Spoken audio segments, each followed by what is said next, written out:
Hey guys, Joel's coming at you with another reasoning session, and today I'm going to be talking about how no matter what mountain you may be facing, it doesn't stand a chance when we have real divine faith.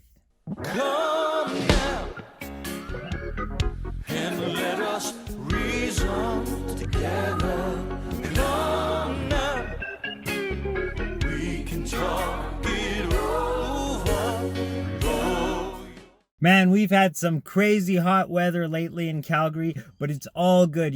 Get out there if you can. Enjoy the sun. Summer's here, at least on this side of the equator. Make sure you're getting that vitamin D, and especially here in Calgary, we got to make the best of it whenever we do get it, because, this weather can literally change 4 times in one day, and our growing season isn't that long anyway. So taking advantage, having fun, getting out there, no matter what the circumstances are, no matter what BS from the lockdowns or anything like that, we are living our lives, our best life yet, no matter what they tell us what we can't do. But I just wanted to share this passage here from the Evangelion of Mark, chapter 11. This is a fundamental passage when we're talking about having faith and applying it. So the story goes that Jesus is just coming into a town called Bethany, and he's kind of hungry. And I'm just going to read straight from the text, starting at verse 13. And seeing a fig tree afar off, having leaves, he came, if haply he might find anything thereon, meaning if it so happened. And when he came to it, he found nothing but leaves, for the time of figs was not yet. But fig trees with leaves mean that the figs are supposed to be there. So Jesus answered and said unto it, No man eat fruit of you hereafter forever. And his disciples heard it. And then they go to Jerusalem, and he overturns the money changers' tables in the temple, all of that ensues. But then the next day, in the morning, as they passed by, they saw the fig tree dried up from the roots. And Peter, calling to remembrance, said unto him, Master, behold, the fig tree which you cursed is withered away. Now the key here is that it was withered from the roots. It just didn't wither right away. But Jesus spoke the word in absolute faith, knowing that this word would accomplish what he set it out to do. And he just walked away even though the leaves were still green. And Jesus answering said unto them, Have faith in God. Now this wording in the Greek can actually mean have the faith of God, or have faith like God.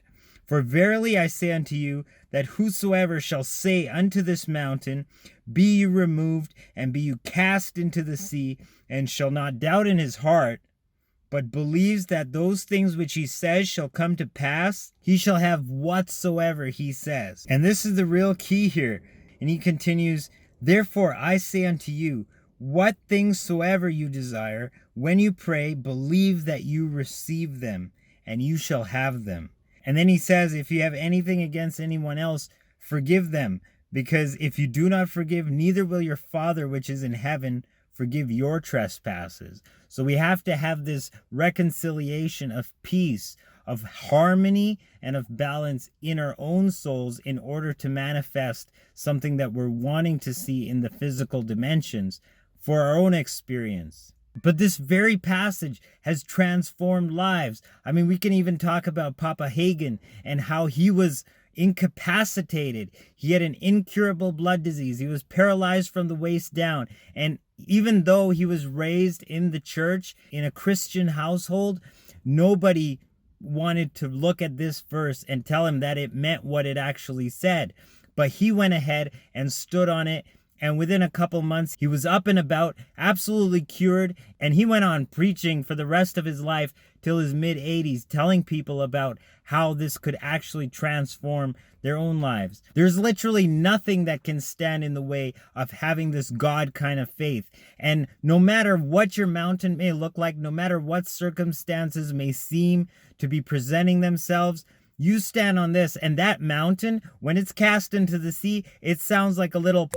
Because that's all it really is. It's just a figment of the physical dimension projection that is there to make you buy into doubt and unbelief. So when you break past that doubt and unbelief, you tap into divine source, into the living logos, and you really see what kind of power it holds.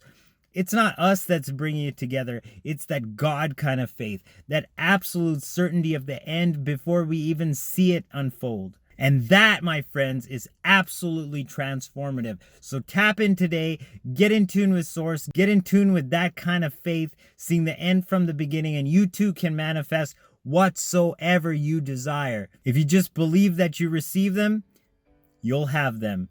So I love you guys from the bottom of my heart. I'll check you in the next reasoning sesh. Joel signing out once again. Agape, Salaam, Namaste. Shalom.